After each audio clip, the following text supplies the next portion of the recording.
નમસ્કાર મિત્રો, નવા વિડીયોની અંદર તમારું સ્વાગત છે।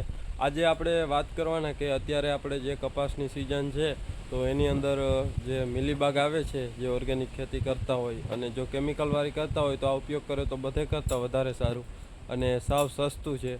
તો જે મિલીબાગ આવે એને કઈ રીતના ભગાડવો, તો આપણે એક ઓર્ગેનિક દવાનો જ ઉપયોગ કર્યો છે કે જે આ દવા બનાવો તમે તો આનાથી મિલીબાગ સાવ એટલે સાવ વહી જાય છે અને પાછો આવતો જ નથી।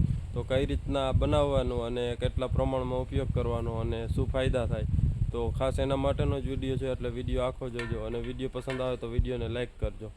તો વિડીયોમાં બન્યા રહ્યો કે કઈ રીતના આનો ઉપયોગ કરવો।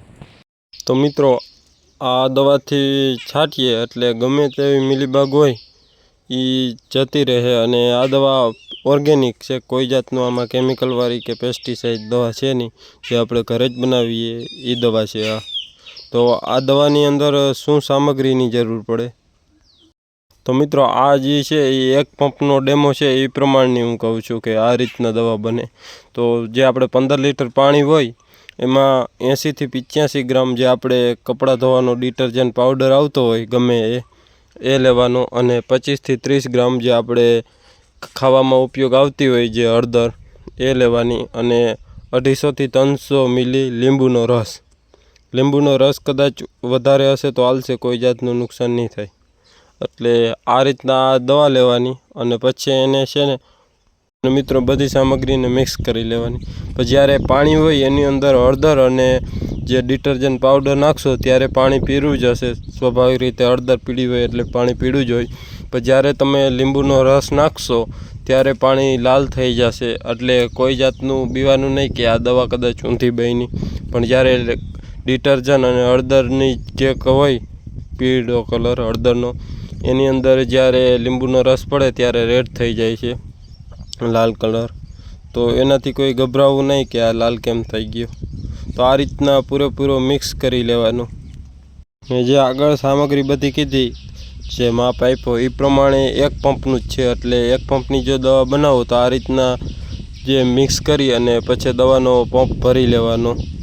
અને ખાસ જે આપણે છાંટવાનો ઉપયોગ કરીએ સ્પ્રેનો, તો આપણે જે ઝાકળ આવતી હોય શિયાળાની સિઝનમાં કે માથે ઠાર ટાઈપનું આવી જાય એ રીતના છાંટવું, બહુ વધારે ઘાટું નહીં છાંટવાનું નકર ઝાડને નુકસાન કરે।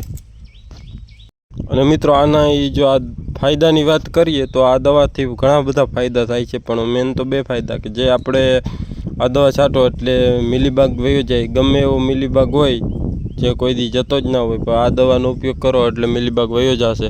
અને આપણે હળદરનો ઉપયોગ કરીએ એટલે જે બીજી જીવાતો છે ઘણી બધી જે હળદરના કારણે આવતી નથી, તો આપણા મેન તો 2 ફાયદા છે અને બીજા ઘણા ફાયદા થતા હોય, પણ જે આપણે અનુભવ કર્યો અને દેખાણા કે આ 2 ફાયદા થયા છે, એટલે આનો ખાસ વિડીયો બનાવ્યો કે આ દવાનો ઉપયોગ કરી શકાય અને આનાથી કોઈ સાઈડ ઇફેક્ટ છે જ નહીં, કોઈ જાતનું નુકસાન તો આવશે જ નહીં આ દવાનો ઉપયોગ કરો એટલે।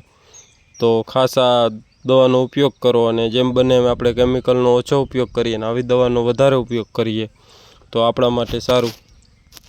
તો મિત્રો આ રીતના મિલીબાગ જો દવાનો સ્પ્રે કરે તો કોઈ જાતનું મિલીબાગ જે ભયંકર મિલીબાગ હોય એ વયો જાય છે અને એની સામે જે આપણે હળદરનો ઉપયોગ કરે એટલે જે આપણો કપાસ કે મગફળીમાં તો મિલીબાગ નથી આવતી, પણ જે કપાસ હોય એમાં બહુ હળદરના હિસાબે ફાયદો થાય છે, રોગ પ્રતિકારક શક્તિ વધે છે। જેમ આપણે માણસની હળદર જેટલી ગુણકારી છે એટલી જ આ કપાસને અથવા જે પાક હોય મિલીબાગમાં આવતો હોય કે ગમે એ પાક એને પણ એટલી જ ગુણકારી છે।